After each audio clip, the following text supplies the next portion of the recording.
Hi guys, welcome back to my channel. Today I'm going to be doing a review and tutorial on the new Riviera palette, which we have right here. So if you guys want to continue watching and see how I create this look right here, then please go ahead and do so, because I go in depth on how I got this look. And I also talk to you guys about my first impressions on this new beautiful palette, because I mean, can we just talk about this? Like, this is really pretty, and I even went with the theme with my background and everything. So without further ado, just please go ahead and continue watching, because this is gonna be a good one. Okay, so we are going to be starting off with the eye right here.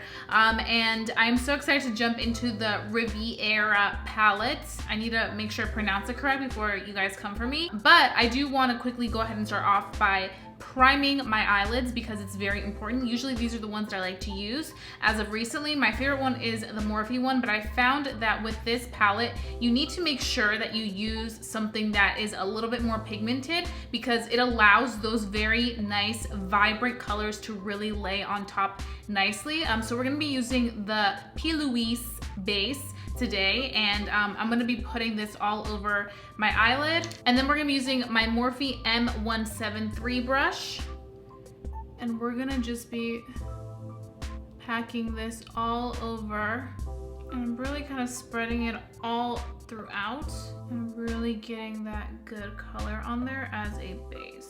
Now with the base, you can really bring it outwards like that, because we are going to be going in with foundation after we're done doing the eyes, so you can kind of be as messy as you want with the eyeshadow right now. Okay, now we're gonna dive right into the palette. So this is what the palette looks like. As you guys can see, I've actually been using the palette, but today we're gonna be playing with the color. I feel like if you're gonna be purchasing this palette, it's because of the color. This palette is very colorful and very spring and summer appropriate, so that's exactly what we're gonna be doing today. This is the packaging on the outside. This is what it looks like on the inside, and we're gonna be going in with the shade Cans first. I'm gonna be taking this Morphe brush, and we're just gonna be packing on the color, and we're really going to be stamping it right onto our crease. I find that stamping motions really helps colors that are extremely pigmented pop even more, especially when you're doing a very colorful eyeshadow look. It's better to stamp it as opposed to going back and forth in windshield wiper motions, because I find that doing windshield wiper motions with really pigmented colors ends up really just diffusing the color and defeating the purpose of even applying that on there. So this is something that I really recommend you all do. I have to say, this purple is so beautiful. It's one of my favorite purples that I've ever used, because it's true to purple. Like, what you get in the pan is exactly what you get onto your eyelid. Usually I have trouble with certain eyeshadows because I'll see them on the pan and I'll be like, oh my god, it's so beautiful, and then I'll put it on my lid and I'm just not a fan whatsoever. So it's really nice to see a shadow be true and look exactly the way it does on the pan to how it's translating on your eye. Okay, so you guys can see, this is what we have going on right now. And as you can see, I'm also not taking the color too far out, because I just want to leave that there, because I want this inner part to be the most diffused part of the look. You can take it a little tiny bit higher if you like, with whatever's left. And I really open my eye big so that I can really see where I'm placing it. Now that we've placed that purple color, we're gonna go ahead and take the Anastasia brush that comes in the palette, and we're gonna be using this very fluffy side, which I actually really enjoy this fluffer. I feel like it's so good for really diffusing and blending color out.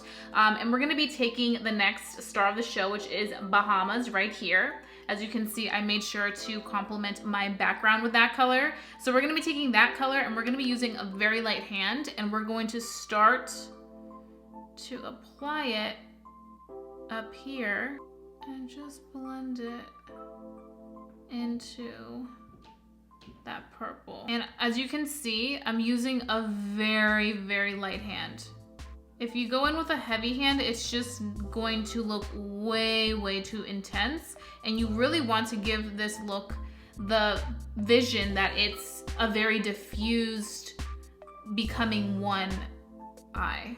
And I'm just gonna kind of be patting it right here in this inner corner. Then we're gonna blend both of the colors together with this big fluffy Delium Tools brush. Basically just blend both colors in together. Now I'm gonna be taking my Tarte Shape Tape and I'm going to be placing this on the lid to cut the crease. Okay, so now is where the fun part begins because we are going to be cutting out the crease, and we're going to be doing this because we're going to be working with a matte shade on the lid, but I want this look to be extremely cut and precise. So this is gonna give me that extremely cut and precise finish. I'm just using my Delium Tools Bold Lip Brush to cut this crease because it's so perfect and precise, perfectly into my edges. You don't have to do this step if you don't feel comfortable. You can always honestly just cut your crease with your matte eyeshadow if you're only working with a matte eyeshadow, or you can also use a shimmer and just cut it that way. The reason I like to do this is because I feel like it makes sure to not allow the color on the lid to transfer onto the color on the crease because I do have hooded eyes. So that's why I like to do it, but if you don't have hooded eyes, then you don't have to do this because there won't be a need for it. And we're just gonna leave it right here because we're gonna go in with another shade onto this outer edge. And I kind of just like to look forward just to make sure that it goes over where my crease folds because like I mentioned, I have hooded eyes. So if I go directly where my crease folds, you're not gonna see the really pretty lid color. Okay, once we set that base on our lid, we're gonna go ahead and take the color Sails, which is this beautiful white shade. This is very, very pigmented. We're gonna kind of tap off a little bit of the extra. And we're gonna set that as a base so that this concealer doesn't crease on the lid. It's also gonna help diffuse the next color that we are putting on our eyelid. This one you also kind of want to follow along the crease because you don't want it to get onto the purple. And this is a matte shade. Because I feel like usually they do like a white kind of like pearlesque shade that has a little bit of shimmer, but this is like a matte. So as you can see, once you start to cut the crease and put that lid color, everything above looks so much more cleaner and it just looks ready to go. So now we're gonna go in with the shade Monte Carlo, which is this beautiful soft pink shade. And we're gonna be putting that over the white shade in the color Sails. And we are just working with these two colors because as you can see, Monte Carlo is so pigmented. So I kind of wanted the white to serve as a base so it can just diffuse it out just a touch so that when we're going in with this shade, it doesn't look too pink and almost blend in with the rest of the colors that we have on the crease. I'm going back in with the shade Sails just to kind of diffuse out the brightness of Monte Carlo. As you can see, those mattes are very, very pigmented, but they're very powdery. Okay, so now we're gonna be going back in with the purple shade, which is Cannes right there. And we're gonna be taking the brush that we used for our crease and we're gonna be putting it right here on this outer edge. Just give it a nice little twinkle and really wrap up the look. You can see how beautiful that looks. It's crazy what you can create with just like mixing the shades together, like Monte Carlo and Sails. They look so beautiful because we mix them together like that. The shades are a little powdery, but other than that, they're still applying very well and blending out like a dream, which is always the important part when it comes to applying shadow. If you have something unblended, it's not going to look pretty, so you always want to really create a nice blend. And I'm just gonna make sure that I really blend out this outer corner so that I can slowly diffuse into the next half of the eye. Circular motions, like I mentioned, because those are the good ones for blending. And then windshield wiper when you want to like expand everything upwards. I'm going to be going in with this tiny brush by Morphe. I like to use this as a tiny little blender when I'm working in really small areas. And I'm taking Cannes and I'm really kind of diffusing Cannes and Monte Carlo together because I want it to be as diffused as possible. I don't want it to look like it's harsh whatsoever. So that's how you diffuse it. And now we're gonna be doing the star of the show. So we're gonna be taking this color right here, this beautiful like pop of blue. It's like almost like an ocean blue. I don't even know how to pronounce that, so I'm not even gonna attempt to, but we're gonna put this on our eye and use it as a liner. So you wanna be very careful with this color because you're going in very precisely. It's such a beautiful color and does not need any MAC Fix Plus. Like, it's so pigmented. You just wanna be careful because you will get this in your contacts if you do have contacts, because it's just super pigmented and also powdery. So we're gonna have to go back and kind of clean the contacts. And for this liner, I'm just using the Sigma E65 brush, the small angle, and it's perfect for doing liner. I use this brush all the time to do my wing liner. You guys see me do that. But today I'm using it to do this powder liner. And now we're just gonna draw the line. And don't worry about this bottom part because we're gonna go ahead and clean it up with our concealer once we do our makeup. Now I do have to say, because you are gonna go in a few times into this color to build up the eyeliner, it's not like a liquid liner where you can just go in and you can do it with one swipe. This one you do have to build it up because it is a powder eyeshadow, but it does have a lot of fallout. So I would definitely recommend first doing your eyeshadow and then doing your face makeup, because it will get on your face. Or you can go ahead and kind of put some powder underneath your eyes so that the powder catches those eyeshadows that fall. And then if you want to make it a little bit more precise, you can definitely go in with a MAC Fix Plus just to kind of make it a little bit more sharp. But I feel like this looks really good, so I'm not gonna bother going in and like doing anything more with it. But this is pretty much what we have going on with the eye as of right now. But I definitely have to say the colors that we worked with are super beautiful. They're very pigmented. I feel like Anastasia never does wrong with their pigment. I feel like their shadows are always like on point with that. But I definitely want to see the end result before we go ahead and talk about our thoughts on this review. So I'm gonna go ahead and do that and then I'll be right back. I'm just putting on a little bit of mascara because we're going to be applying falsies. And I'm gonna be applying these lashes. These are by CAKEFACE in the style CAKEFACE. For these lashes, I wanna apply them as close as I can to my lash line so that you can still see the blue liner.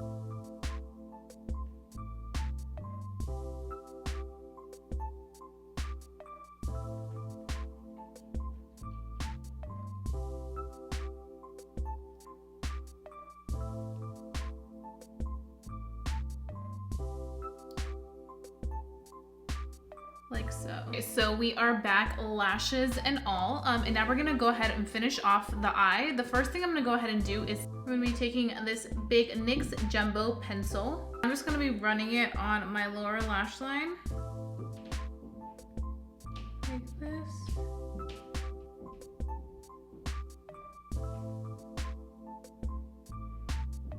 Then I am going to be running the color Cans on the lower lash line. And we're gonna keep it super tight.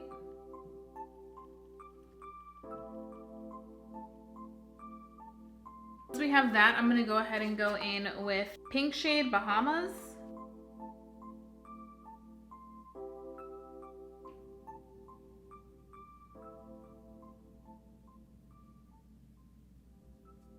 I originally was gonna keep it super tight, but I actually wanna do like a really smoky effect, so we're smoking it out tonight.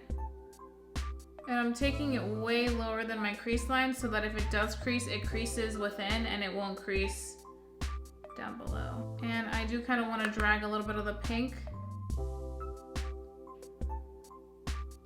Wow, we really went in with this. I never have done this. Usually I keep it super tight or I don't do anything because I crease, but I really like how intense we made this. Like, I feel like it really pops. We're gonna go ahead and take this shade Sail again, and we're gonna be using this on our brow bone. Just a little pop of something up here. Then we're gonna end this with a pop in the inner tear duct, and we're gonna be using the shade Inheritance. And this completes the eye. Okay, so I am back with a full beat Face, ready to talk about the new Riviera palette. So I am so excited to be talking about this baby because I feel like now I've played with it for so many days. I'm gonna be honest with you guys, I actually filmed this video before and it just didn't come out the way that I envisioned.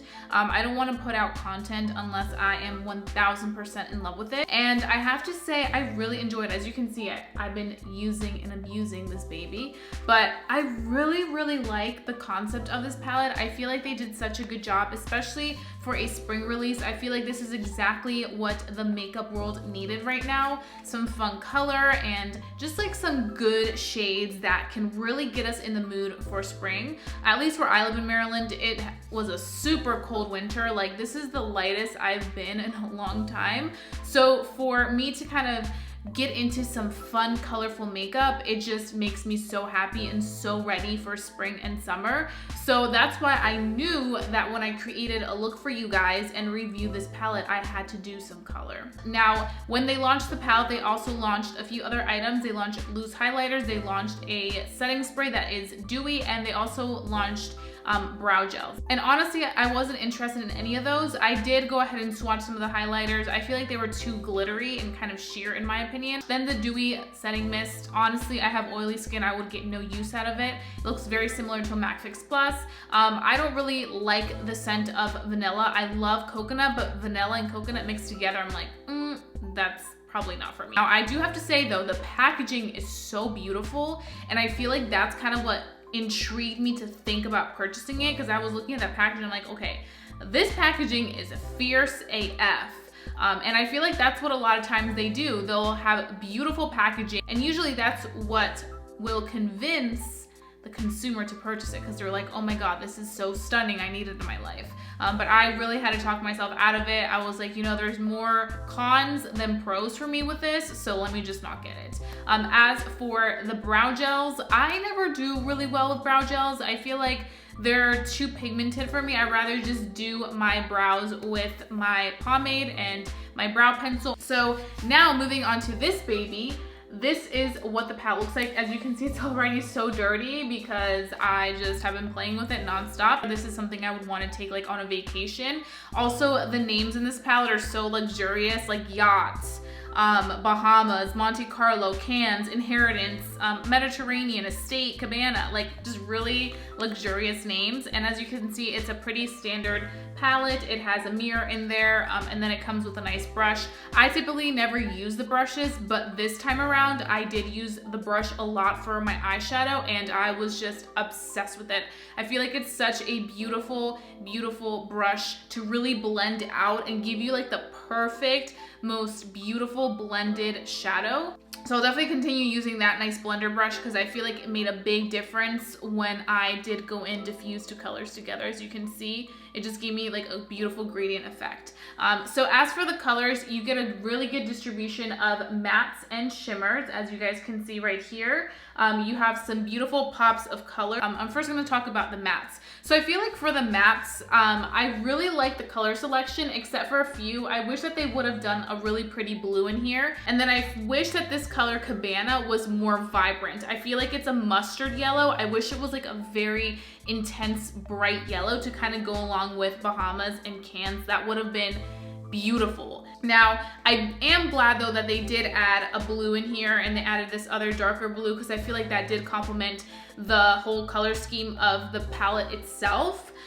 So that was nice. I do feel like these matte shadows are very pigmented. They do have some fallout. Some of them are more powdery than others. The lighter the color is, in my opinion, like Sales and Estate, I felt like they were really powdery once you were putting them on the lid. So I would just use a little bit of the shadow, tap off the excess powder, and then you're gonna get a great finish. But I do feel like Cannes and Bahamas were on point. They were so pigmented and they were just so vibrant that I didn't need to go in and add a lot of intensity to really get exactly what I wanted. And I feel like I mentioned during the little tutorial, I felt like this color really was true to how it looks in the pan, and that's something that I'm always definitely here for. I feel like with the shimmers, you have to make sure that you go and do your shadow before you do your face makeup, because you will get it on your face makeup and it may cause some issues. I also do want to say that you do not need any MAC Fix Plus with these. So the pigmentation in here is so amazing that like it really does its thing without any MAC Fix Plus, which definitely impressed me as a whole. I feel like overall this palette is definitely a hit for me. I feel like it's so different than anything I've seen as of recently. As of recently, I've been seeing a lot of the same thing, the warm tones, the bronzy tones, just the same old shiz. So it's really cool to see a brand do something a little bit different. I do have to say, if you're somebody that likes more of that natural makeup, you probably won't enjoy this palette because it definitely has a lot of pops of color. And if you're only intrigued into like the more natural looking colors, then you should probably go look for another palette, because you're just gonna be wasting your money for a palette that has shades that you may never use. As for the pricing, I know that sometimes Anastasia Beverly Hills goes from like either $42 to $45. This palette is $45. It's more expensive than some of the other palettes she does launch, but I also feel like it comes with quality. I feel like maybe they invested a little bit more money, or some of the ingredients in here were more expensive, which is why they added a few more dollars into the price of this palette. And I also do want to quickly mention is that some of these shadows do stain a little bit. If you use that bright pink, you are gonna have a little bit of a tint of pink the next day once you remove the makeup. I just want to put that out there because I definitely did notice that on myself when I practiced this look earlier. I do want to say though, it's nothing crazy where you're gonna be like, oh my god, it's stained for like the next week. No, you're just gonna notice a little tiny tint of a pink the next day, but you can wipe it off, scrub it off, and you'll be a-okay. Overall, I think that I'm obsessed with this look I created. It's definitely different than what I've done before, and that's why I wanted to do it, because I feel like I always pretty much do like similar color ranges, but I wanted to do something that really represented the whole theme of this beautiful palette, which is why I chose to do this. This palette, I would give it a 9 out of 10, and the reason being so is because I really do wish that they would have had more vibrant color of yellow and then a blue matte color, and I feel like they were just a touch bit powdery, especially when I played with the matte light shades. But other than that, I feel like this is another hit for Anastasia Beverly Hills. They always come through. I have a huge collection of Anastasia Beverly Hills palettes. I think I'm only missing one of them. I definitely feel like I've seen the evolution of Anastasia Beverly Hills from their first shadows to what they have now, and I really do appreciate how they always cater to everybody. They cater for the people that wear more of a natural look with like palettes like the Soft Glam or the Mario palette, and then they cater for people with more dramatic looks with like Sultry palette and this palette. So it's really cool to see the evolution that they consistently do and providing the best products for their customers. So I definitely give them that, and I really think that this is worth checking out, especially if you're going to be into color this spring and summer season. I'm really excited to see what Anastasia Beverly Hills has next in store for us, so we just gotta stay tuned, because I feel like they're always making moves and they're always killing it. And especially Norvina, Anastasia's daughter, also known as Claudia, she always does the damn thing, and she works really hard, and you can tell in this project that she really worked hard, especially with those purples, because purples are so hard to develop. So I really am impressed with that. But that's pretty much all I have for today. I really hope that you guys enjoyed watching this video of me showing you how to create this eye look, and also me giving you my first impressions and thoughts. Please don't forget to give this video a big thumbs up if you enjoy watching my tutorials and palette reviews. It will let me know to continue doing more of these for you guys. Also, please don't forget to subscribe if you haven't done so already. I would love for you to become a member of our family here on YouTube, because I wouldn't want you guys to miss my fun videos for the world. And also, please don't forget to hit that notification bell so that you never miss a video on this channel, because why would you want to miss a video? I don't know, but you don't. So hit that notification bell. And that being said, I'll be seeing you guys very, very soon for a brand new video. Bye, guys.